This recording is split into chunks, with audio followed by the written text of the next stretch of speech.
지금도 살아계시는 하나님, 살아계시면서 세상 모든 만물을 지배하고 다스리시는 하나님, 그리고 우리 아버지가 되시는 하나님, 오늘 부족한 저희들에게 이 예배가 있게 하심을 감사드립니다.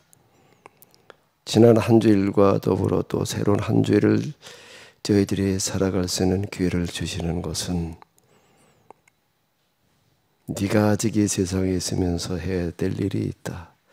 내가 너를 통해서 내가 아니면 안 될 그 일이 지금 있다라는 그런 뜻인 줄로 압니다. 하루하루가 그리고 한 주 한 주가 의미 없는 그런 날들이 아니라 하나님의 일을 대신할 수 있는 하나님의 대행자로서의 삶을 살아갈 수 있는 그런 하루하루가 될 수 있도록 인도하여 주시옵소서. 또한 부족한 저희들에게 이와 같이 헌금 제도를 만들어 놓으시고 헌금을 드릴 수 있게 하심을 감사드립니다. 완전하신 하나님, 가장 크신 하나님, 세상 모든 것들을 다 가지고 계시는 하나님께서 부족한 저희들에게 이와 같이 헌금 제도를 만들어 놓으신 것은 우리에게 무엇인가를 받으시기 위함이 아니라 네가 나를 대신해서 이 세상의 돈들을 좀 똑바로 써라. 이 세상에 대한 돈들에 네가 좀 사명감을 가져라. 세상의 돈들이 똑바로 쓰여져서 세상 모든 사람들이 다 골고루 행복하게 살아갈 수 있는 그런 세상에 될 수 있게 해봐라 라는 그런 큰 뜻이 여기에 담겨져 있는 줄로 압니다. 그런데 저희들은 이 세상의 돈들이 잘못 쓰이는 것에 대한 아무런 사명감이 없었습니다. 부족한 저희들을 불쌍히 여겨 주시옵소서. 이제라도 저희들이 신앙에 대해서 똑바로 깨달아 알고 그리고 똑바로 신앙생활을 하며 하나님의 자녀로서의 역할을 잘 감당할 수 있게 하여 주시옵소서. 여기에 헌금을 드립니다. 헌금에 우리의 마음이 담겨져 있게 하여 주시옵소서. 세상 모든 사람들이 다 골고루 행복하게 살아가기를 간절히 바라는 마음, 이제 이 헌금이 그 일을 하는데 모자람이 없이 쓰여질 수 있기를 바라는 그런 마음이 여기에 있게 하여 주시옵소서. 하나님께서는 그 마음을 보시는 줄로 믿습니다. 이제 이 헌금 받으시고 부족한 저희들로 하여금 세상의 돈들을 똑바로 쓸 수 있는 자, 쓸 수 있도록 은혜 베풀어 주시옵소서. 우리 주 예수 그리스도의 이름으로 기도하옵나이다. 아멘. 이 대제사장이신 예수님에 대해서 우리가 지금 계속 이렇게 보고 있는데요.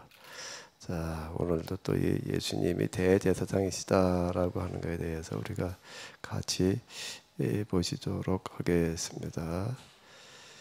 자, 8장 1절 2절이 되겠습니다. 지금 우리가 하는 말의 요점은 이러한 대제사장이 우리에게 있다는 것이라. 그는 하늘에서 지극히 크신 이의 보좌 우편에 앉으셨으니 성소와 참 장막에서 섬기는 이시라. 이 장막은 주께서 세우신 것이요 사람이 세운 것이 아니니라. 아멘. 히브리서는 유독 예수님을 대제사장이다라고 하는 것을 많은 부분에서 강조를 하고 있는데 왜 예수님을 대제사장이라고 그러고 있을까? 히브리서에서만 그렇게 이야기를 하고 있다라고 하는 건데요. 제사장이라는 게 도대체 무슨 뜻일까라고 하는 걸 좀 먼저 생각을 해보도록 하겠습니다. 출애굽기 19장을 이렇게 보게 되면 이스라엘 사람들이 애굽에서 나와가지고 광야 시내산에 이르러서 하나님과 계약을 맺는 그런 내용이 이렇게 되겠는데요. 그게 이런 말씀이 들어 있습니다. 이 하나님과 계약을 맺는다라고 하는 게 도대체 뭘 하는 것이냐라고 하는 걸 여기서 얘기해 주고 있는데요. 세계가 다 내게 속하였나니 너희가 내 말을 잘 듣고 내 언약을 지키면 너희는 모든 민족 중에서 내 소유가 되겠고 너희가 내게 대하여 제사장 나라가 되며 거룩한 백성이 되리라. 이렇게 나오고 있습니다. 너희가 내게 대하여 뭐가 된다고요? 제사장 나라가 된다. 온 세계 모든 민족이 다 하나님께 속하였는데 너희가 이 계약을 너희가 내 말을 잘 듣고 내 언약을 지키면 너희가 제사장 나라가 되리라라고 이렇게 말씀을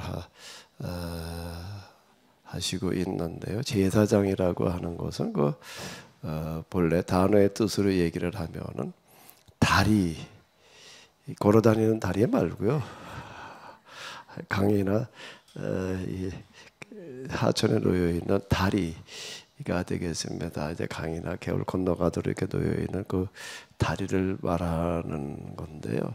이 다리라고 하는 그와 같은 뜻이 되겠습니다.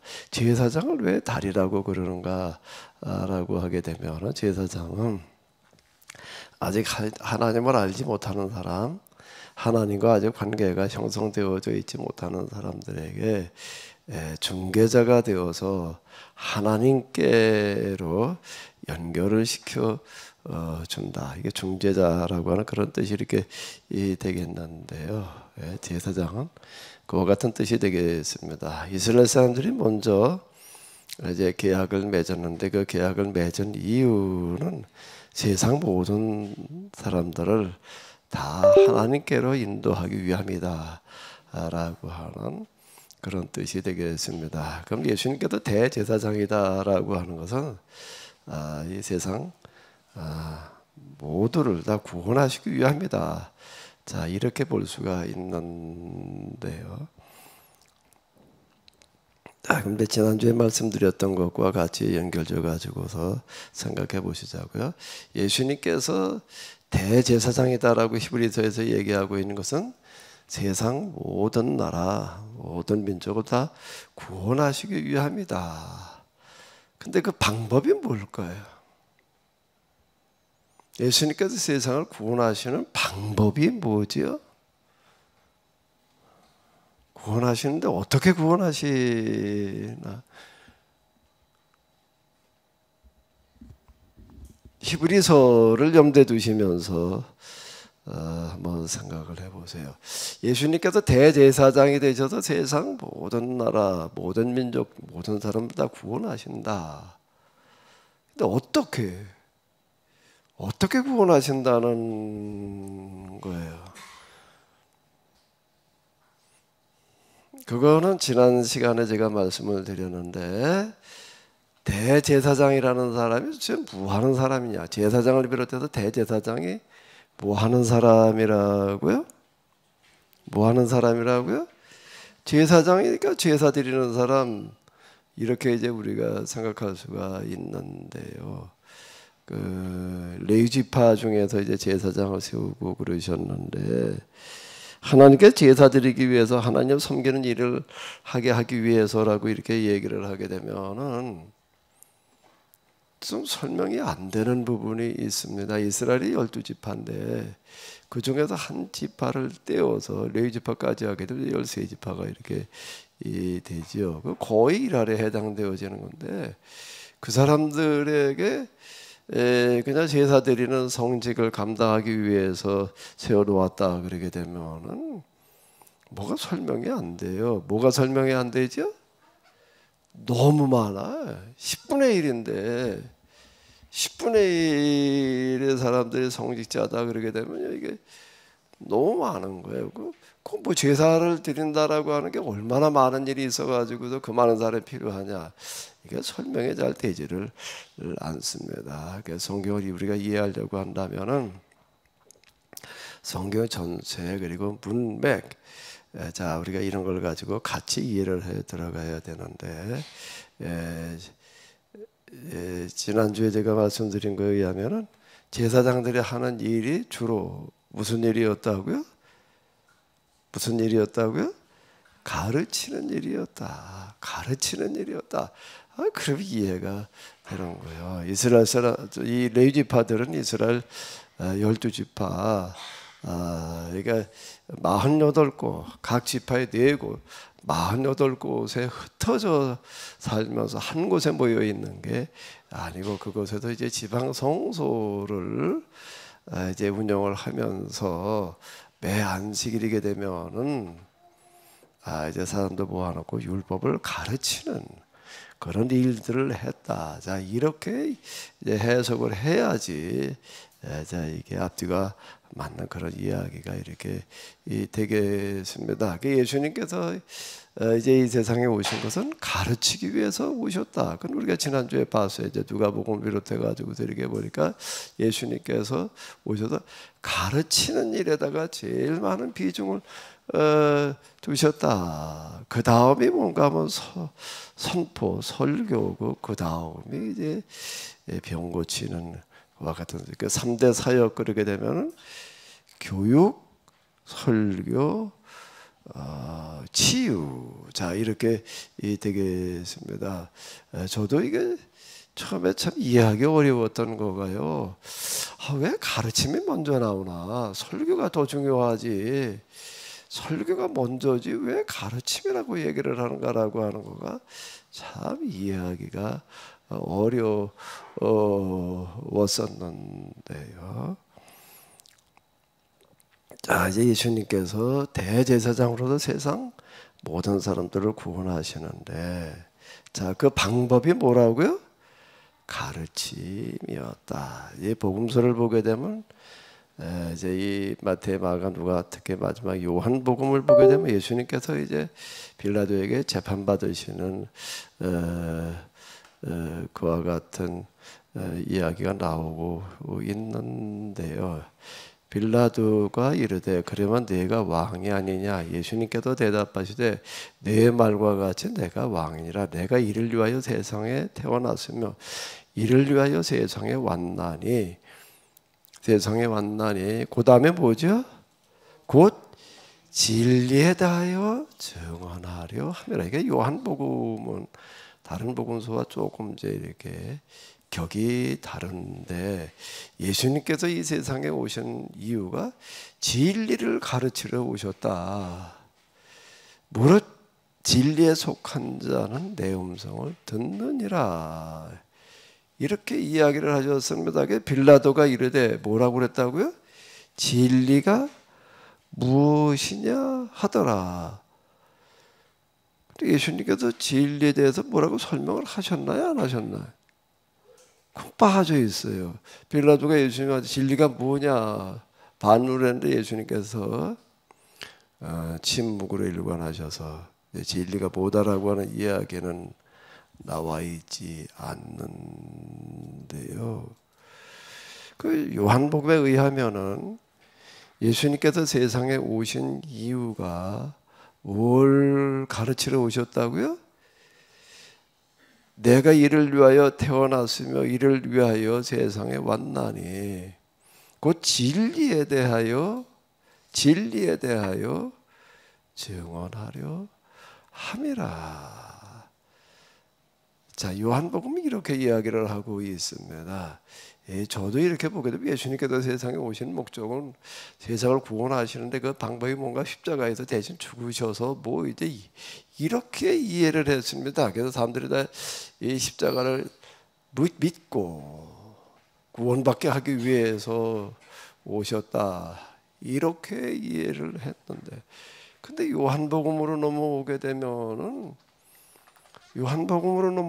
예수님께서 뭘 하러 오셨는가 하면 진리에 대하여 증언하러 오셨다. 그랬더니 빌라도가 뭐라고 그랬다고요? 진리가 뭐냐? 자, 누가 빌라도의 질문에 대답 좀 해봐요. 진리가 뭐죠? 진리야. 진리라는 단어를 모르는 사람은 없을 거예요. 하도 많이 들어가지고 뭐 그냥 진리 그냥 아는 것 같은데, 빌라도가 진리가 도대체 뭐냐 이렇게 물었습니다. 근데 대답은 나와 있지 않아요. 진리가 뭐예요? 똑바로 쳐다보는 거 보니까 승집사님은 아는 것 같아. 예? 진리가 뭐예요? 뭐가 진리예요?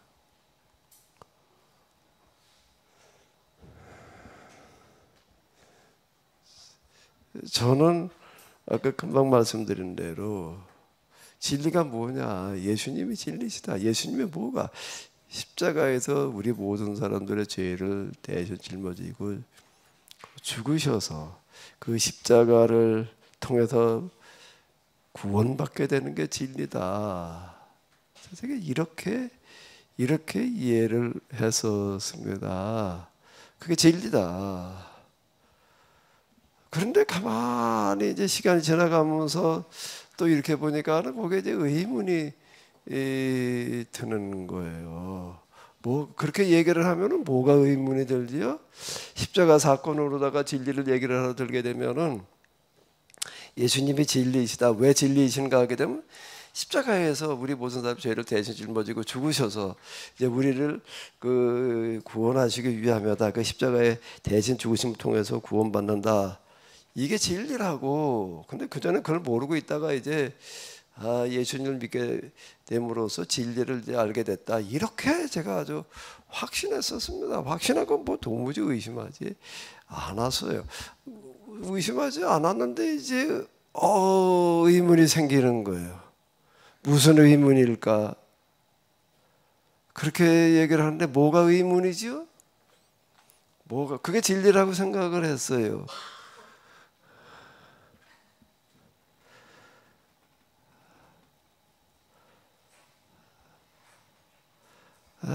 뭐가 의문이 될까 여기에 대해서?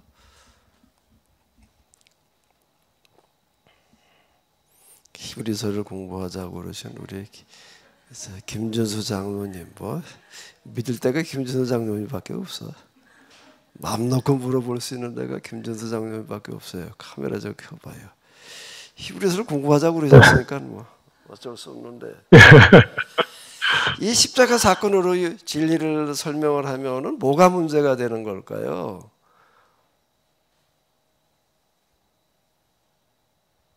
시대에도 그렇고 유대인인 예수님께서 물론 하나님의 아들로 오셨지만 그리고 우리의 죄하고는 도대체 아무 상관이 없는데 왜 십자가에 우리 죄를 위해서 죽으시는지 그 이유가 없는 거죠.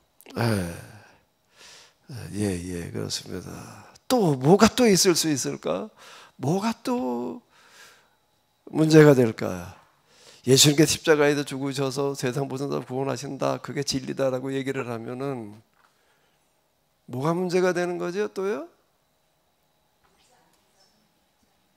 상식이 안 맞는 것 같아요. 무슨 상식이 어디에 어떻게 안 맞아요? 아니 죄 지른 사람이 죄를 책임져야지 그 죄를 아무 이유 없이 그냥 무조건 예, 그것도 그렇고 진다. 상식적으로도 맞지 않는 얘기죠. 예. 그것도 그렇고요. 또 이제 우리가 한번 생각해 보시자고요. 또 뭐가 문제예요? 김기현 집사님, 뭐가 문제예요?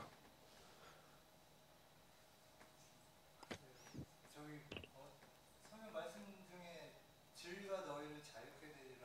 예. 근데 자유를 얻으려면은 뭔가 흑화분해야 되잖아요. 깨달음이 아닌지 모르겠습니다. 예. 진리라고 얘기를 할 때에는 진짜 우주적인 진리, 진짜 진리 진리라고 한다고 하게 되면은 또 인간을 구원하는 진리도 뭐 여러 가지 진리가 있는데 이제 세분화도 얘기를 한다면은 근데 진짜 진리, 인문학적인 진리, 더더군다나 모든 사람을 구원하는 진리라고 한다면은 그 첫 번째 조건이 뭐여야 될까요? 여러 조건이 있어야 돼. 첫 번째 조건이 뭐여야 될까요? 첫 번째 조건이 진리, 특히 구원의 진리라고 얘기를 한다면은 첫 번째 조건이 뭐여야 되는 거죠? 첫 번째 조건이 자, 금방 얘기하신 거 이렇게 보게 되면은 뭔가라고 진짜 구원의 진리라고 하게 되면은 모든 사람이 그걸 인정해야 되는 거예요. 모든 사람이요. 그걸 보편성 이렇게 얘기를 하는 건데요. 진리가 진리이기 위해서는 특히 구원과 관련된 다른 어떤 것도 그렇지만 구원과 관련된 진리라고 얘기를 한다라고 하게 되면 그 진리의 첫 번째 조건이에요. 첫 번째 조건은 뭐가 있어야 된다고요? 보편성이 있어야 되는 거예요. 보편성이라는 거는 뭔가 하면 누구나 다 인정하는 거예요. 누구나가 동의하는 거를 얘기를 하는 거예요. 근데 세상에 나가가지고서 야 예수님께서 십자가에서 우리 모두의 죄를 짊어지고 죽으셨어. 그래서 이제 거기 가서 죄를 빌기만 하면은 다 용서함 받고 구원 받아. 이렇게 얘기를 한다면은 모든 사람들이 그거에 대해서 동의하고 받아들일까요? 제가 22살 때 교회를 나갔는데요. 교회에서 그냥 뭐 책별로 보기 위해서 갔던 거니까 뭐 그냥 설교 들을 때는 그냥 그런 대로 넘어갔는데 무슨 기도원을 가자고 그래가지고 갔는데 그때 마침 뭐 준비 찬송 부를 때도 이렇게 보게 되면 무슨 피찬송만 골라가지고서 이렇게 부르더라고요. 그러다 뭘 가지고 많이 얘기를 하나 하게 되면 예수님께서 나의 죄를 위해서 돌아가셨다. 이제 그 십자가를 통해서 용서함 받을 수 있다. 그리고 구원받는다. 이렇게 얘기를 하는데 동의는 고사하고 도대체 무슨 소리인지 이해가 안 되는 거고요. 그걸 받아들이라고 그러니까 받아들이는 고사하고 내 안에다 반발이 생겨가지고서요. 거기 있을 수가 없는 거예요. 1977년인가 뭐 그랬으니까 몇 년 전인가 그때 동행금지가 있었습니다. 그 저녁 집회가 끝나고 나니까 한 10시간 넘었는데요.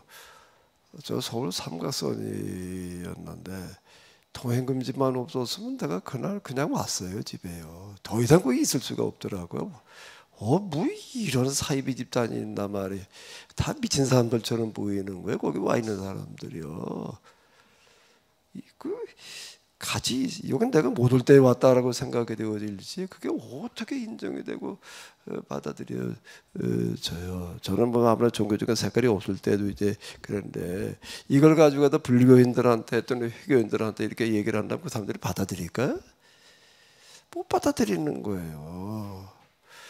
그러면 그걸 진리라고 얘기를 한다면 이거는 누구만 받아들이는가 하면 기독교인들만 받아들이는 진리예요. 그건 기독교 진리예요.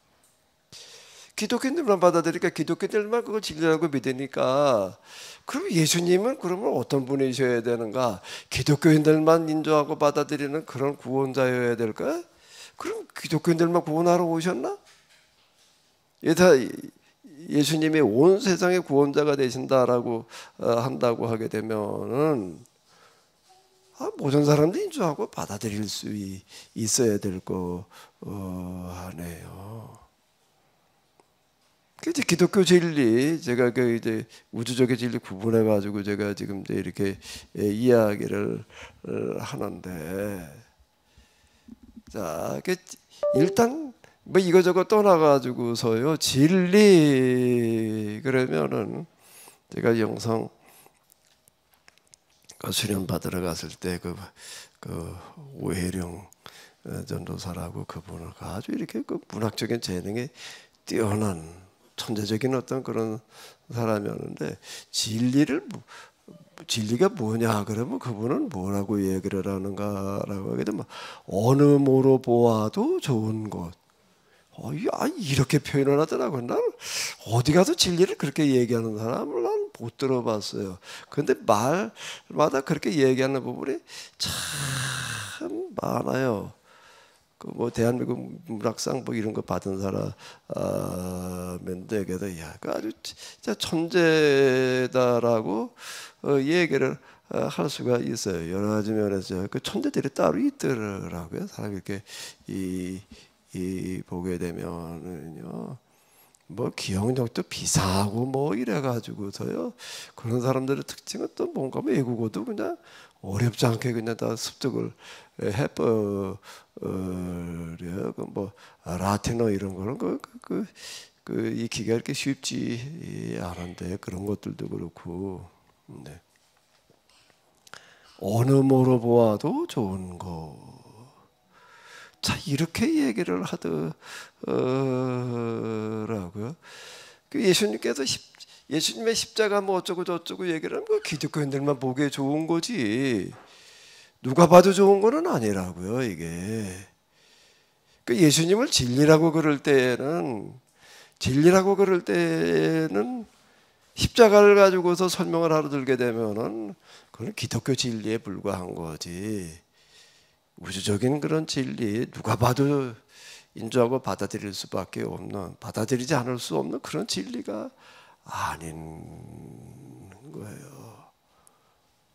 자, 그럼 이제 여기 우리가 다시 성경으로 또 넘어가서 이렇게 한번 보자고요. 예수님께서 뭐라고 말씀하셨는가라고 하게 되면 곧 진리에 대하여 증언하러 이 세상에 태어났고 와 이 세상에 오셨다. 그때 빌라도가 뭐라고 그랬다고요?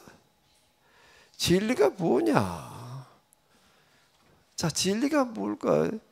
진리는 일단 진리 내용이 어느 뭐로 보아도 좋다 그런 건 아니고 진리의 특징이 보편성이어야 된다. 누가 봐도 인정할 수 있는 거여야 된다. 예수님이 진짜 온 세상의 구세주라고 얘기를 하려고 하게 되면은 누가 들어도 예수님께서 세상을 구원하시는 방법이 이런 거구나. 그게 인정이 돼야 되는 거예요. 기독교인들만 인정할 수 있는 거면은 그건 아직 진리라고 이야기할 수가 없다. 우리가 이제 이런 식으로 물어보질 않아서 이제 그런 건데 제가 이제 성경을 해석하고 뭐 이제 그럴 때 이걸 가지고서 좀 해석을 해다 이 기준을 제가 이제 이렇게 얘기를 해 놨습니다. 우주적인 진리와 기독교 진리 뭐 이제 내가 이런 것도 여기다 좀 넣어놓고 이제 그랬는데요. 이 기준을 가지고 성경을 해석을 해야 된다. 이제 이거 제가 성경을 해석하는 그런 하나의 방식이 이렇게 되겠는데요. 자, 다시 좀 더 생각을 해보자고요. 빌라도가 뭐라고 그랬다고요? 진리가 뭐냐? 진리가 뭘까요? 누구나 인정할 수밖에 없는 진리라고 하는 게 뭘까? 예수님께서 전하러 오신 진리 뭐여야 되는 거죠? 뭐라고 우리가 해석을 해야 되느냐? 뭐라고 말을 해야 되느냐? 어떻게 해석을 해야지 성경의 진리가 될까? 제가 이제 여기 이 기준을 가지고 얘기하면서 하는 건 뭔가라고 하게 되면 하나님으로 하여금 성경이 하나님의 말씀이 되어야 되고 또 그 다음에 뭐가요? 하나님으로 하여금 하나님 지식의 해석을 해놔야 된다. 제가 이제 기준이 이거예요. 성경에 하나님의 말씀이 이게 해석을 해야지 되는 거예요. 하나님이 또 하나님이시게 해석을 해야지 된다고요. 우리가 이제 이런 얘기들 많이 해요. 뭔가라고 하게 되면은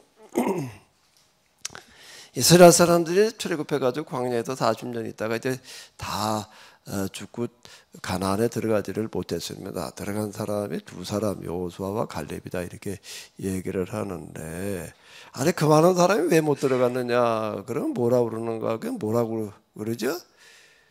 죄지어서 이렇게 얘기를 합니다. 광야에도 죄를 지어가지고 다 광야에서 죽고 몇몇 명 들어갔다, 2명만 들어갔다 이렇게 이제 우리가 해석을 우리가 그렇게 하는 거예요.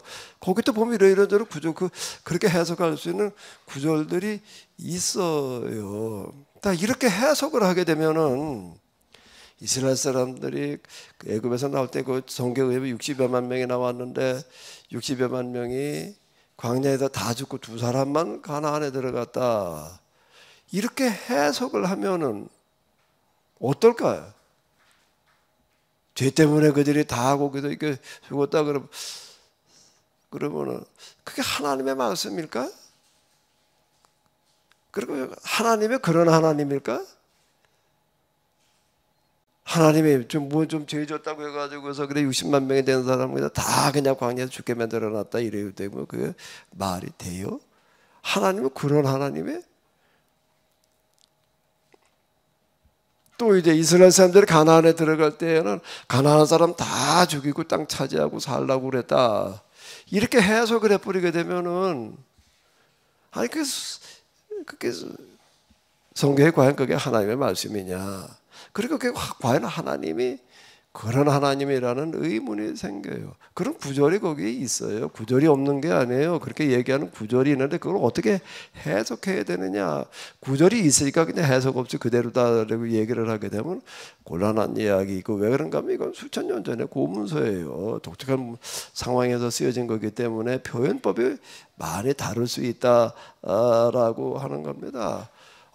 그렇게 해석을 하는 바람에 많은 사람들이 뭐라고 구약의 하나님 우리가 인정할 수가 없다, 받아들일 수가 없다. 기독교인들 가운데에서도 뭐라고 그러는 사람이 있는가? 구약의 하나님은 기독교의 하나님 우리가 인정할 수 없다 말이야. 그러니까 가나안 사람도 다 죽이라고 그랬는데 말이야. 그 하나님 우리가 어떻게 하나님을 인정할 수가 있냐? 자, 이렇게 나오는 사람들이 있습니다. 그럼 할 말이 없는 거예요. 그렇게 해석을 해버리게 되면은 오늘 기도하시 이춘자 권사님 믿으시는 하나님은 어떤 하나님이에요? 그래. 모든 사람들의 하나님이에요? 아니면 가나안에 들어갈 때 이스라엘 사람들만의 하나님이에요? 그 가나안 사람 다 죽여라 말해 이렇게 얘기하시 그런 하나님을 그런 하나님을 하나님이라고 믿을 거예요? 곤란한 얘기가 되는 겁니다. 우리가 이런 별 생각 없이 우리 그렇게 얘기하는 게 많아요. 또 뭐라고 설교 가운데 이렇게 보고 해도 또 뭐라고 얘기를 하는가라고 하게 되면은 창세기 14장 보게 되면 이제 아브라함과 저 15장에 보다 하나님과 아브라함이 계약 맺는 그런 이야기가 나오는데, 거기 뭐 짐승을 잡아가지고서 뭘 쪼가놓으라고 그랬나, 뭘 어떻게 놓으라고 그랬나 그런데 그걸 나눠 놓으라고 그랬나, 근데 뭘 쪼개놨대나 그냥 놔뒀대나 뭐 그래가지고서 이스라엘 사람들이 애굽에 내려갔던 400년 동안 종살이했다. 참 이렇게 해석을 하는 사람들이 있습니다. 그 말이 안 돼. 그렇게 해석을 해버리게 되면 그러니까 아는 게 죄 때문이야. 죄 때문에 그냥 그게 아브라함이 불순종을 해가지고서 말이야, 허락을 한다고 안 해가지고서 이스라엘 사람들이 애굽에 내려가서 400년 종살이를 했다 이렇게 해석을 해버리게 되면 도대체 성경에 하나님을 그걸 믿을 수가 있나? 뭐 겁나서 못 믿지. 그걸 어떻게 믿어? 그렇게 믿어버리게 그렇게 말을 해버리게 되면은 곤란한 얘기가 되는 거예요. 제가 전에 소산에서 세미나 이제 이렇게 할 때 이제 그래서 좀 잠깐 쉬느라고 이제 그러고 있는데. 그냥 30분 쉬었나? 쉬겠다 그랬더니 사람들이 우르르 몰려 나오더라고. 우르르 몰려 나와가지고서 뭐라 그러나 하게 되면은 기도를 해달래 나보고. 그 안수기도 좋아하는 사람들이 있어요. 그 안수기도를 해달라는 거야. 나는 안수기도 안 한다. 나 할 줄 모른다. 그래도 해달래.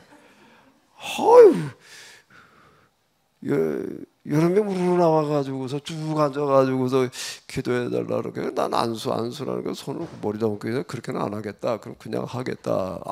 그렇게라도 해달래. 그게 무슨 기도를 해줘야 되냐? 뭐 어디가 아파서 나왔나 뭐가 그랬나 그랬더니 모세에게 임했던 것 같은 은혜가 있게 기도해달래. 뭐라고 기도를 해달라고 그런다고요? 모세가 받았던 것과 같은 은혜를 위해서 기도해 달라고. 그 모세가 받았던 은혜가 뭐예요? 모세가 받았던 은혜가 뭐예요? 내가 뭐라고 해석을 했는가라고 하게 되면은 바로 이제 그 전에 모세를 해석을 하는데 모세가 가나안에 들어가지 못한 게 무슨 죄 때문이라고 해석을 해가지고서는 곤란하다. 바위에다 물을 나게 하는데 이걸 명령을 해가지고 나게 해야 되냐, 지팡이로 쳐가지고 나게 해야 되냐. 그냥 하나님께서 말씀하신 대로 안 해가지고 말이야. 그래가지고 그 죄 때문에 못 들어갔다고 그런 구절이 거기 있습니다. 그 레비디변가에서 있었던 어떤 그런 건데, 그 모세가 이제 말끝마다 그러는 거야. 난 죄 때문에 못 들어간다. 이제 이렇게 얘기를 해요. 그래서 들어가라. 요수아가 이제 데리고 들어갔다. 이제 이렇게 얘기를 하는데 그런 기록이 있습니다. 근데 우리가 해석은 어떻게 해야 되느냐? 성경을 갖다 그냥 문자적으로 늘어났다고 해가지고서 해석된 거는 아니, 여기 이런 기록이 있는데. 이게 도대체 뭘 얘기하는 걸까? 무슨 뜻일까? 이렇게 한번 물어봐야 되는 거. 이런 기록이 있으니까 그냥 이렇다 일어나 버리게 되면 곤란한 얘기가 내가 늘 하는 그런 말씀이지만은요. 우리나라 훈민정음 만들어졌던 용비어천가 이런 거 이렇게 보게 되면 훈민정음을 가지고 지어놓은 어떤 이런 건데요. 무슨 소리인지 몰라요. 그거를요. 우리나라 말인데도요. 비록 500년밖에 안 됐는데요. 우리 고라고 그래가지고 그거 다시 배우잖아요. 학교 가가지고서 그게 무슨 뜻인지. 우리나라에서도 500년 전이니까 무슨 얘기인지를 몰라요. 그건 뭐 남의 나라 얘기고 이게 수천 년 전 거고 문화가 다른데 그걸 갖다가 우리가 해석을 한다는 거는 이거 좀 생각해봐야 될 부분들이 많은 거예요. 여기 이런 기록이 있는데도 이게 무슨 뜻일까? 모세는 늘 난 죄 때문에 못 들어간다라고 이렇게 얘기를 여러 곳에서 얘기를 하고 있습니다. 그게 뭘까? 그래서 저는 이렇게 해석을 했어요. 모세라는 사람은 자기가 데리고 나온 사람들이 그 많은 사람들이 광야에도 죽어가고 그러고 있는데 나 혼자 들어갈 수 없다. 나도 이들과 여기 같이 죽어도 광야에 묻혀야지. 이게 모세는 무덤도 남겨놓지를 않았다. 왜? 자기가 데리고 나온 사람들이 뭐 광야에 죽어가지고 뭐 광야라는 데는 거긴 그 모래바람이 불어가지고서 수시로 이게 지형이 바뀌는데요. 모래바람 속에다 묻혀버리고 말하는 나도 똑같이 그들 중에 하나가 되겠다. 자, 이렇게 얘기한 거다. 이렇게 해석을 해야지.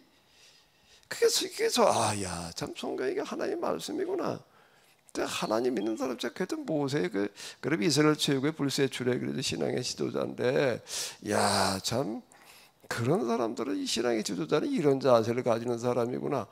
일어나야지. 이게 뭐 성경의 하나님의 말씀이고 하나님일 거 아니에요. 그 죄 때문에 그냥 뭐 모세도 못 들어갔다 일어나 버리게 되면 이게 말이 안 되는 거예요. 이제 아마 내가 그렇게 모세를 그렇게 모세 그렇게 해석을 했더니 그런 해석을 아마 처음 들어보는가 봐. 처음 들어보고 모세가 진짜 그런 사람이었구나라고 이제 아마 이게 좀 마음에 나만한지 연한 명이 몰려 나와가지고서 자기들도 그런 은혜를 받게 기도 좀 해달래. 내가 기도한다고 그런 은혜가 이만한지 지가 마음을 먹어야 되는 거지. 뭐 기도한다고 저절로 그런 마음이 주어지나? 어쨌든 이제 그러더라고요. 성경을 어떻게 해석하느냐라고 하는 건 이제 우리의 몫이에요. 역사서라고 하는 거는 역사서라고 하는 것은 지나간 역사에 대한 해석을 말하는 겁니다. 우리가 지금 읽고 있는 역사서들은 다 해석된 역사를 읽고 있는 거예요. 그 해석할 당시의 상황에 따라서 이제 어떤 독특한 사관을 가지고 어떤 목적을 가지고 해석을 하는 겁니다. 설교는 뭐가 설교인가 하면 성경 구조를 갖다 그냥 늘어놓는 게 설교가 아니라 해석이어야지 되는 거죠. 해석. 자, 누구나가 들으면서 인정하고 받아들일 수밖에 없게끔, 그래 성경이 정말 하나님의 말씀이구나. 그 이스라엘 사람들이 광야에서 40년 동안 그 머무르다가 다 죽었다는 건 뭘 말하는 걸까? 뭘 말하는 걸까? 그걸 어떻게 해석을 해야지 되는 거예요? 죄 때문에 그냥 뭐 다 뺑뺑이 돌리다가 죽였단 말이에요. 그래놓으면 이건 말이 안 되는 거예요. 그렇게 해석을 해버리게 되면은요. 그건 성경 해석이 아니라 나는 아무리 봐도 성경 모독이야. 그렇게 해석을 해버리게 되면 성경 모독이고 하나님 모독이지. 하나님은 그런 하나님으로 만들어 버리면 이스라엘 사람들이 가나안에 들어갈 때 그냥 가나안 사람 다 죽이고 그냥 거기에 들어가 살라고 그랬다. 그러면 그 성경 모독이고 하나님 모독이지. 누가 그 하나님이 하나님이라고 인정을 하겠어요? 그렇게 해석을 해버리게 되면은. 일관되게 해석을 해야 된다. 여기서 이렇게 얘기하고 저기서 저렇게 얘기하고 이래버리면 이제 곤란하다. 이제 제가 얘기를 뭐 다양한 뭐가 들어있다. 다양하다는 얘기가 뭐 여기 이렇게 얘기하고 저기 저렇게 얘기하고 있다고 얘기를 해버리게 되면은 곤란한 얘기가 돼버리는 거죠. 그럼 어떻게 성경에 하나님의 말씀이고 하나님의 그 뭐 여기서 이렇게 이런 하나님이고 저기서 저런 하나님인가? 그건 말이 안 되는 거예요. 영원 불변하시는 하나님이시죠.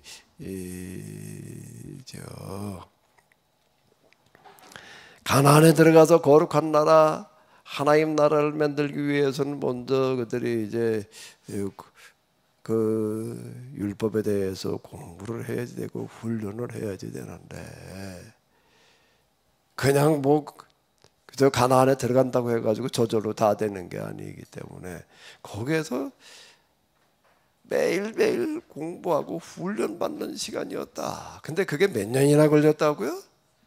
40여 년이나 걸렸다. 40여 년이나 걸렸는데 근데 왜 이게 그러면 40여 년이나 걸리고 애굽에서 나온 사람들은 안 됐는가? 그 출애굽 세대는 못 들어가고 광야 세대만 들어갔다. 자, 이제 이렇게 이야기를 하는 겁니다. 요즘 제가 이제 뭐 구약법을 지켜야지 우리가 구원받는다 뭐 어쩐다 이래가지고 설명을 하게 되면은요, 아브라함의 이야기를 하면서 지난번에도 한번 그랬던 것 같은데 밀게세 때 아브라함 얘기하면서 했던 얘기예요. 아브라함이라는 사람이 어떤 사람인가 하면 갈대아 우르 위에서 최상류층의 삶을 살아가다가 도대체 하나님이 있을 텐데 어떤 하나님일까? 그 하나님 믿는다는 게 도대체 뭘 하는 걸까?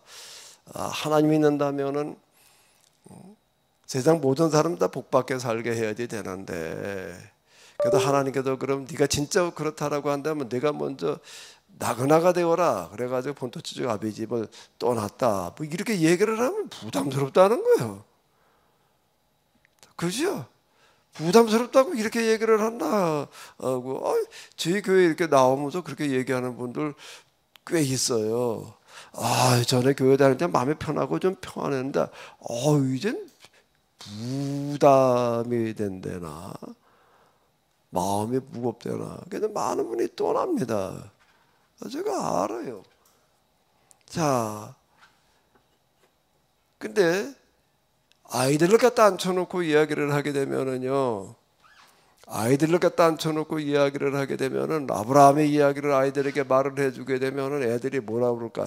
야, 세상 모든 사람들을 아브라함이라는 사람이 있었는데 말이야, 이 사람 세상 모든 사람들이 다 복받고 잘 살기를 바라는 그런 사람이어서 그래서 하나님께서 그럼 내가 너를 통해서 그 일을 하겠다. 그래 너도 먼저 어떻게 하는가 하게 되면 세상에서 제일 밑바닥 사람 그런 사람의 삶을 네가 한번 먼저 실천해봐라. 자, 이렇게 얘기를 했다. 아브라함이 하나님 말씀을 따라갔고 아브라함을 통해서 결국 세상의 모든 자들 복받게 됐다. 이렇게 얘기를 하면 애들은 어떻게 받아들일까? 아유, 부담스러워. 그럴까? 애들 특징이라고 하는 게 뭔가 하게 되면은 애들 때 조금만 이렇게 노는 거 보고 사람 쳐가지고 이제 그 로봇 이런 거 가지고 이제 특히 남자애들 이렇게 잘 놉니다. 그 애들 이렇게 보기 때문에 뭐 자기가 커가지고 뭐 나라는 자동차를 만들겠다나 뭐 뭘 만들겠다나 뭐 애들의 꿈도 대통령이 되겠단 말이야. 뭐 이렇게 얘기를 합니다. 애들은 그런 것들이 뭐 그게 진짜 가능할까 뭐 그런 거 생각하지 않고 꿈을 꾸게 돼 있어요. 애들 꿈나무라고 부르게 되는데 그런 이야기들 얘기를 하면 애들은 절대 그걸 부담으로 받아들이지를 않습니다. 야, 그런 거라면 나도 커서 나중에 한번 해봐야 되겠다. 이렇게 받아들이게 돼 있는 거예요. 아리스토텔레스라는 사람이 가정교사로 가가지고서 뭐라고 가르쳤는가라고 하게 되면은 야, 지금 우리가 이 누리교에 있는 이 그리스 문화라고 하는 거가 세계 최고의 문화인데 내가 지금 너한테 가르쳐 주는 게 이게 철학, 이 문학 이런 거가 뭔가 하게 되면 세계 최고의 것이다. 이보다 더한 건 없다. 그게 이제 이걸 우리가 어떻게 우리가 그리스에 태어나 가지고 이걸 접하고 이걸 배우고 지금 그러고 있는데 이제 우리가 해야 될 일이라는 게 뭔가 하게 되면 이걸 가지고 세상 모든 사람들 가가지고 다 우리처럼 살게 해놔야 된다. 자, 이렇게 가르쳤습니다. 그것도 어른들 갖다 앉혀놓고 그렇게 얘기를 하면은요, 이게 어려워요, 그게요. 아이고, 지금 난 뭐 지금 뭐 내 식구들 데리고 밥 먹고 살기도 어려운데 뭐 세상 모든 사람들을 어떻게 해보라고? 아유, 뭐 나하고 상관없는 얘기로 이렇게 들리는 거예요. 근데 아이들한테 얘기를 해놓게 되면 그렇게 되지를 않아요, 얘들은요. 그래, 그거 내가 나중에 한번 해봐야 되겠네. 진짜 그렇게 생각을 하는 거예요. 아리스토텔레스가 가르쳤던 그 가정교사를 가서 가르쳤던 그 학생은 진짜 그렇게 생각을 하고 내가 나중에 한번 해봐야죠. 그렇게 했습니다. 그 사람이 누구죠? 알렉산더예요. 헬라 문명이라고 하는 건 뭔가라고 하게 되면 헬라스, 이제 그리스 사람 헬라스인이라고 불렀는데요. 헬라스처럼 사는 사람을 헬라 문명 이렇게 얘기를 하는 거예요. 그게 나이 먹은 사람 갖다 놓고 그 얘기를 했더라면요, 그거 어림도 없는 얘기예요. 어릴 때 갖다 그렇게 얘기를 해놓으니까 이게 그거 가서 한번 해봐야지. 자, 이렇게 됐다라고 하는 겁니다. 이스라엘 사람들이 가나안에 들어가서 살아야 되는 삶이라고 하는 것은 세상 모든 사람도 다 구원에는 그런 삶을 살아야 되는 건데 그게 많은 교육과 훈련이 필요한 건데 그런데 그게 출애굽서야 돼. 나이 먹은 사람들에게는 이런 뭐 교육에 먹혀 들어가지를 않는다는 거예요. 이게요. 그 광야에서 태어나는 세대들이 이제 그거를 하게 됐다. 자, 이 종교적인 진리를 이걸 습득하고 신원한다라고 하는 것은 정말 인간이 도달할 수 있는 최고의 것인데 이게 많은 시간과 이런 게 걸린다. 자, 이걸 이렇게 해석을 하게 되면은 이게 앞뒤가 많은 얘기가 되는 건데 근데 죄 때문에 그냥 40년 동안 있다가 다 죽었다 이렇게 얘기를 해버리게 되면은 그러니까 40년 동안 뭘 했다는 거야 도대체 그냥. 예? 그냥 맨날 그냥 만나나 갖다 먹고 그냥 그러고 그냥 죽을 때 기다렸다는 얘기인가? 말이 안 돼. 그런 얘기가 그러면 어디 있느냐라고 얘기를 할 때 그게 뭔가 하게 되면 신명기에 그 얘기가 있는 거예요.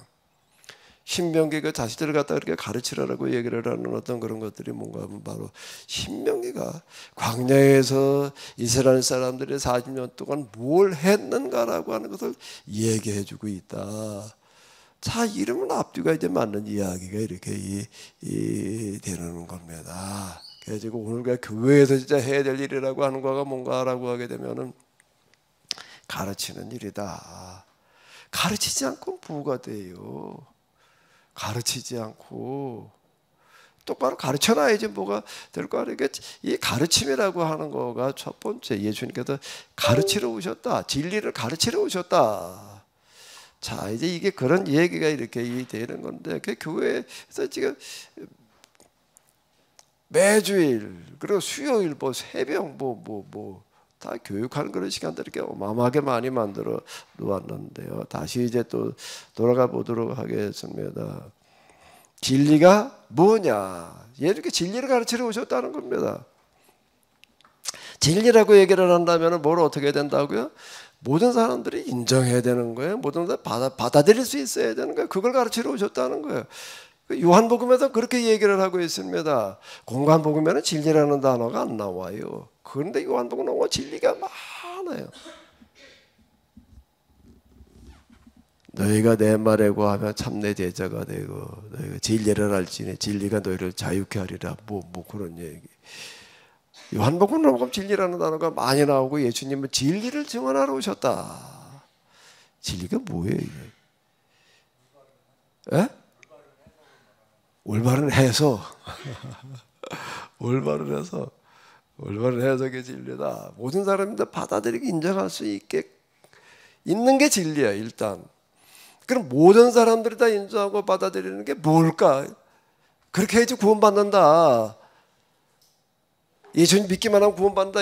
그럼 그거는 기독교인들만 인정하는 진리지 진짜 진리가 아니에요. 우주적인 진리가 아니에요. 기독교인들도 인정하고 기독교인이 아닌 사람도 인정할 수밖에 없는 그런 해석이어야 된다. 그게 뭐지요?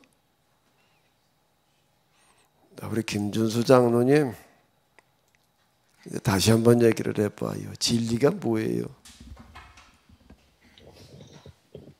온 세상 모든 사람들이 다 인정할 수밖에 없는 그런 말씀이죠. 그거를요, 장로님 예. 두 글자로 한번 압축을 해봐요. 두 글자로다가요.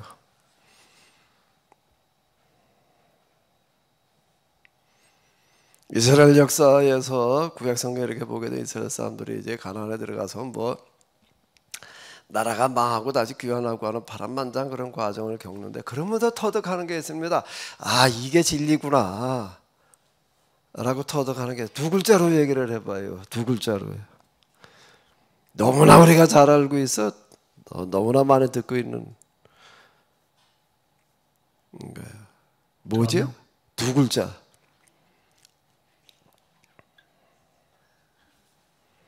당위성, 자명. 진리가 뭐냐라고 얘기를 할 때 구약 성경에서 특히 이스라엘 사람들은 그들의 역사를 통해서 이게 진리다라고 얘기를 했습니다. 그게 뭐지요? 조윤숙 사모님 뭘까요? 율법인가요? 예, 율법이에요. 율법이요, 율법. 이스라엘 사람들은 나라가 망하고 바벨론에 보르러 가 있고 그러는 과정들, 귀환하고 그런 과정을 통해 가지고서 비로소 뭘 발견을 하는가 하면 율법을 발견을 하는 거예요.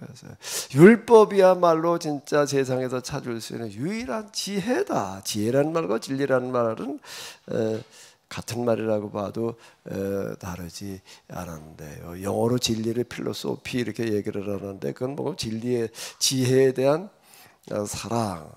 네, 그런 뜻이 이렇게 되겠습니다. 구약 성경 이스라엘 역사에서는 진리가 뭐냐라고 얘기를 할 때 뭘 진리라고 그랬다고요?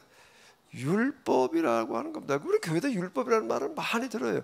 그런데 교회에도 율법에 대해서 똑바로 설명이 없는 것 같아. 이게 율법에 대해서 굉장히 부정적으로 생각을 하고 복음에 반대되는 개념으로다가 자 이렇게 얘기들 하는 경우들이 많습니다.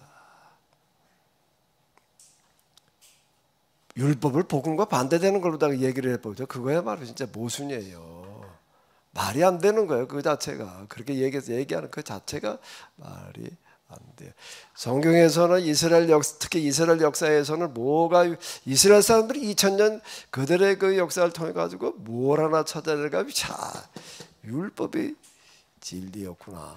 이게 지혜고 진리구나. 이걸 하나 찾아낸 거예요. 그 율법이 뭐예요? 그러면 다시 이제 바꿔가지고 율법이 뭐예요? 그럼 이번에 율법이 진리다. 진리가 뭐냐? 율법이다. 그 율법이 뭐예요? 율법이 뭐예요? 율법이 뭐지요? 율법을 다른 말로 하면은 뭐라고요? 계약법인데 이스라엘과 하나님께서 맺으신 계약법을 얘기를 하는 건데 그게 진리라고 하는 겁니다. 그럼 그건 도대체 뭘 얘기하고 있느냐? 뭘 하라는 얘기냐? 라고 한다면은 아브라함이 꿈꾸던 거예요. 모세가 꿈꾸던 건데 그게 뭔가라고 되면은 세상 모든 사람들이 어떻게 되는 거예요? 다 골고루 행복하게 잘 사는 세상을 만드는 법이 율법이에요. 다시 뭐가 율법이라고요? 우리 율법을 교회를 그렇게 다니고 그래도요, 뭐가 율법인지를 몰라. 율법이라는 단어는 많이 듣는데, 진리라는 단어는 많이 듣는데 도대체 뭐가 진리고 뭐가 율법인지 단어만 알아? 단어만. 아닌가요? 거기 끄떡끄떡 하는 건 왜 끄떡거리는 거야? 못한 거야? 안 한 거야? 전에 어떤 분이요, 한 70 넘으신 어떤 그 여자 권사님이 저보고 고맙다고 이제 그러더라고요. 그 뭐가 고맙냐 그랬더니 자기 취비가 책에 있는 거래. 그 뭐 틈만 나면 책 있는 거고 뭐 책에 뭐 가지고 있는 것만 뭐 수천 권이라나 뭐 수만 권이라나 뭐 이렇게 얘기를 해요. 그래도 평생 신앙생활을 하고 그러고 했는데 가만히 이렇게 지금 돌이켜놓고 보니까 자기가 구약성경이 뭔지를 몰랐더라는 거예요. 아니 거기 목사님들 설교지 무슨 신학책들 그렇게 많이 읽었는데 구약성경이 뭔지를 몰랐다. 그런데 하비루의 길이라고 하는 그 책을 읽고 나가지고서 비로소 구약성경이 무슨 책인지를 알았다. 이렇게 얘기하는 분이 있더라고요. 구약성경 맨날 들고 다니고 맨날 뭐 읽고 이게 뭘 얘기하는지를 몰랐단 말이에요. 자, 이게 이런 말도 안 되는 그런 일들이 이제 우리 가운데 벌어지고 있는데요. 율법이 뭐 하자는 건지. 구약성경의 중심은 율법서예요. 모세오경, 토라 뭐 이렇게도 얘기를 하고 그러는데 그 율법서가 뭘 하자는 건가 하면 세상 모든 사람들을 다 어떻게 하는 거예요? 행복하고 골고루 잘 살게 하기 위한 법이라고 하는 겁니다.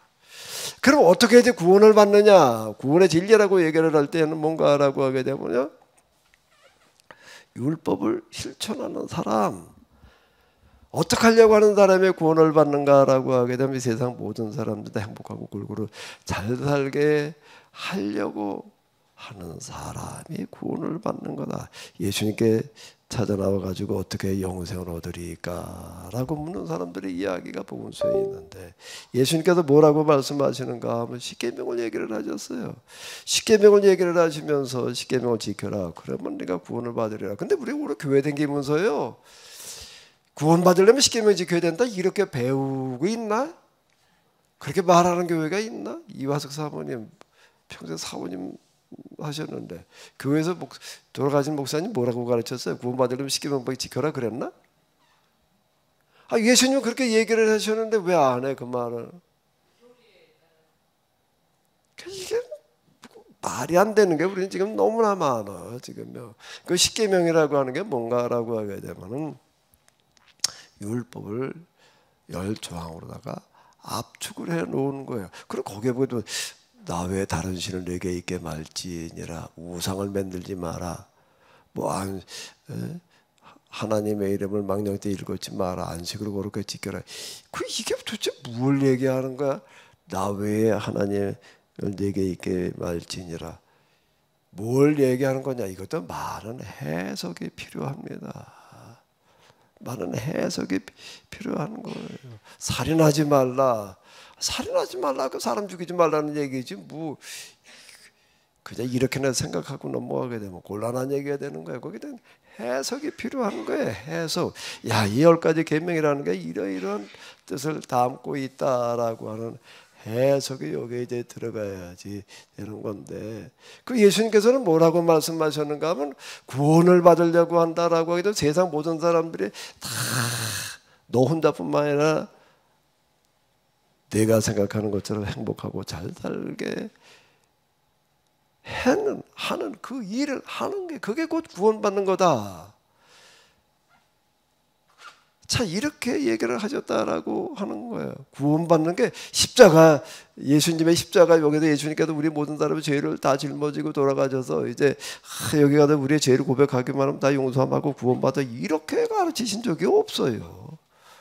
아니, 그런 구절이 성경에 어디 있냐. 근데 우리는 지금 말도 안 되게 지금 이해를 하고 있는 거예요. 지금 이거를 도대체 뭘 하고 있는 건지 모르겠어 이게 지금. 게다가 이제 서양 기독교라고 하는 거를, 이걸 제가 뭐라고 그러면 서양 기독교다 내가 그럽니다. 서양 기독교다. 이제 서양 기독교를 종식시켜야 된다. 저게 종국의 500주년 때 뭘 했는가라고 하게 되면, 이 헬라 문화가 생긴 보스포러스 해협 그 가까이 가가지고서요 서양 교회 장례를 치르고 왔습니다. 서양 교회 500년 되는데 이제 종교계 500주년이 됐는데, 서양 교회는 여기까지다. 이제 죽어라. 그리고 저 돌멩이를 매달아가도 바닷속에다 던지고 왔는데 그거 떠오르지 않았나 모르겠네.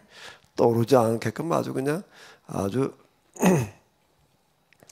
꼭꼭 매달아 놨어요. 돌멩이. 그 돌멩이 하나 구하느라고 아주 고생을 했어요. 터키 가가지고서 그 돌멩이를 그 구하려고 하니까 비잔틴, 그 돌이 없더라고요. 그 뭐 어디 그 도로공사하는 데서 그냥 그 뭐야 저 보도블로 쪼가리 하나 갖다가 붙들어 매서 이제 바닷속에 집어 던져놨는데, 제가 그 두루마리를 만들 때 그리고 묶는 끈도 다 뭘로 해놨는가 하게 되면 썩지 않는 걸로 하지 않고 썩는 걸로 해놨어요. 물속에서 다 썩어 없어져 버려라. 아주 내가 서양 교회는 다 썩어 없어져 버려라. 이렇게 이제 그런 뜻으로도 내가 이제 아주 그렇게 놨는데, 그동안 우리는 너무 성경을, 하나님을 잘못 알고 잘못 신앙생활을 해왔습니다. 이걸 뜯어 고쳐야지 되는 건데요. 자, 구원이 뭐냐? 어떻게 구원받느냐? 세상 모든 사람들이 다 행복하고 잘 살게 되는 그런 세상을 만드는 게 율법이고, 그렇게 하는 게 구원받는 거다. 그게 곧 뭐라고요? 조금 더 나가서 그게 곧 진리라는 겁니다. 성경에서 말하는, 예수님께서 말씀하신 진리는 이거예요. 그럼 이렇게 말하면은 구원받으려면 그렇게 해야 돼. 그러면 거부할 수가 있나? 어떨까? 이거보다 더 큰 가치관이라고 하는 건 없는 거예요. 우리가 찾아낼 수 있는 것 가운데에서, 찾아낼 수 있는 가치관 가운데서 세상 모든 사람들을 다 행복하고 잘 살게 하려고 하는 것보다 더 큰 건 없는 거예요. 더 큰 거 있으면 끌고 나와봐요. 그거보다 더 큰 건 없는 거예요. 그거보다 더 큰 가치라고 그러는데, 가치관 그러는 더 큰 가치, 그렇게 생각하는 가치관, 그걸 실현하려고 하는 가치관, 그보다 더 큰 가치관은 없어요. 그럼 그 가장 큰 가치를 실현하는 것이 곧 구원의 길이다. 이게 이치에 맞는 거예요. 이게요. 행동은 필요 없어. 뭐 어떻게 살았냐 가지고 구원받는 게 아니야. 그냥 십자가 믿기만 하면 구원받아. 이게 말이 안 돼. 말이 안 돼, 이게. 말이 안 되는 거예요. 모순이야, 완전 모순. 이치에 맞지가 않아요. 우리는 그걸 무슨 교리 어쩌고 저쩌고 해가지고서 그러고 여기까지 그냥 왔는데, 우리가 지금 다 이제 뜯어고칠 때가 됐습니다. 예수님께서는 뭘 하러 오셨다고요? 요한복음에 왜 한다면은요, 뭘 하러 오셨다고요? 내가 이를 위하여 태어났으며 이를 위하여 세상에 왔나니. 이를이 뭘까? 이를 위하여 태어났으며 이를 위하여. 이를이 뭐죠? 여기서 얘기하는 이를이 뭐예요? 이를 위하여. 자, 내가 이를 위하여 태어났으며 이를 위하여 세상에 왔나니. 이를이 뭐예요? 곧이에요. 곧. 뭐가 이를인가 하면 진리에 대하여 증언하려 함이라. 그걸 위하여 내가 이 세상에 태어났으며 이 세상에 왔다라고 예수님께서는 말씀하셨다라고 하는 겁니다. 그러면서 여기서 이렇게 얘기하고 있어요. 물론 진리에 속한 자는 내 음성을 듣느니라. 그 진리에 속한 자는 뭘까 이게? 진리에 속한 자가 있고 안 속한 자가 있나? 진리에 속한 자는 뭐가 어떻게 됐다는 거예요? 날 때부터 진리에 속한 자가 있고 안 속한 자가 있나? 예정? 선택? 뭐 돼 있다는 얘기인가요? 하나님을 믿는다는 게 하나님께서 원하시는 게 뭐냐라고 하다면 이 세상 모든 사람들을 다 행복하게 잘 살게 되기를 하나님께서 원하신다. 그러나 그 하나님을 믿는다라고 한다면 그 하나님을 대신해 가지고서 우리가 세상에서 해야 될 일이 그런 일이다. 그렇게 하는 사람이 구원받는다. 이렇게 말을 하면은 이거에 대해서 받아들이는 사람이 있고 안 받아들이는 사람이 있는 거예요.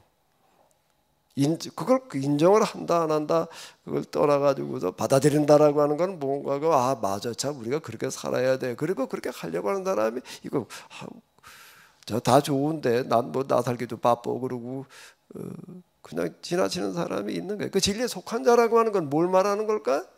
그 진리 말씀대로 살고자 하는 사람을 말하는 거예요. 그 진리 말씀대로 살고자 하는 자는 내 말을 내 음성을 듣느니라. 이래야지 이게 앞뒤가 맞는 얘기예요. 이 얘기가요. 교회 다니는 사람은 뭐 하는 사람이야? 김귀원 집사님 왜 여기 와서 앉아 있어요? 뭘 하러 왔어요? 그래 한 줄 동안 힘들게 일하다가 주일날 하루 그냥 쉬지 뭐 하러 와서 앉아 있어요?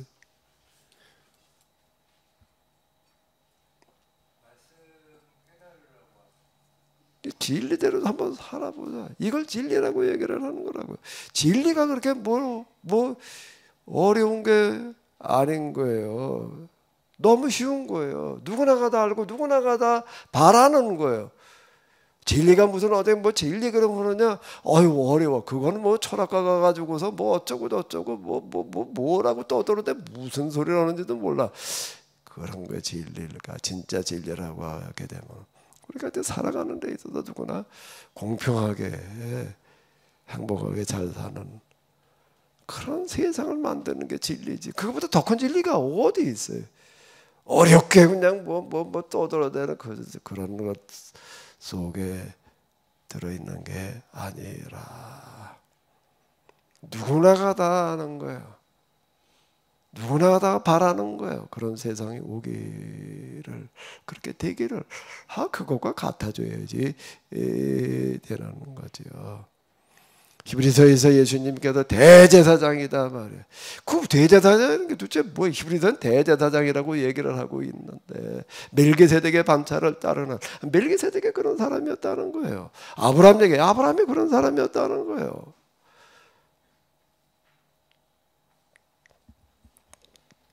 그래서 예수님께서는 이제 대제사장으로 세상에 오셔서 무슨 일을 하죠? 가르치는 일을 하시는 거예요. 뭘 가르치시는 거예요?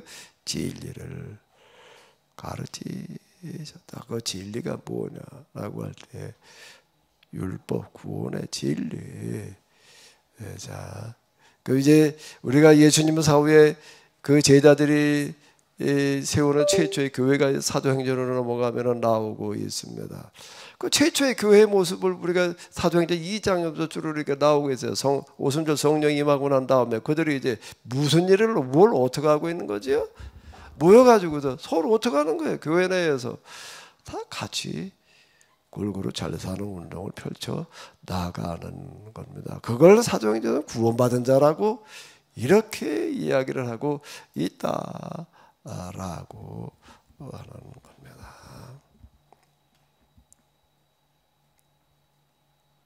무릇 한번 같이 읽어보시기 바랍니다. 무릇 진리에 속한 자는 내 음성을 듣느니라. 한 번 더요. 무릇 진리에 속한 자는 내 음성을 듣느니라. 한 번만 더요. 무릇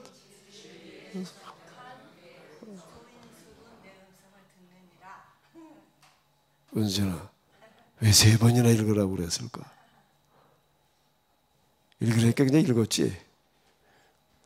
진리에 속한 사람 돼. 진리에 속한 사람 돼봐. 네가 앞으로 진리를 싫어하는 사람이 한번 돼봐. 다 진리에 속한 자가 되시기 바랍니다. 진리로부터 멀어지는 사람 말고, 진리와 상관없는 사람 말고 다 진리에 속한 사람이 되어서서 우리가 지금 이 대멸종의 위기를 맞았는데 이걸 타개해 나갈 수 있는 그런 사람들 다 되시기 바랍니다. 하나님 오늘 저희들이 또 교회에 와서 히브리서를 통해서 예수님께서 대제사장이시라고 하는 것을 공부하게 하심을 감사드립니다. 예수님께서 대제사장이라고 하는 것이 뭘 말하는 것인지, 뭘 어떻게 더 세상을 구원하시겠다라고 하는 것인지, 오늘 우리가 구원받으려면 뭘 어떻게 해야 되는 것인지를 똑바로 깨달아 알 수 있도록 도우시며 인도하여 주시옵소서. 이제는 우리 주 예수 그리스도의 은혜와 하나님 아버지의 놀라우신 사랑과 성령님의 도우심에 저희들 가운데에 진리의 영으로 함께하여 주시옵시기를 간절히 축원하옵나이다.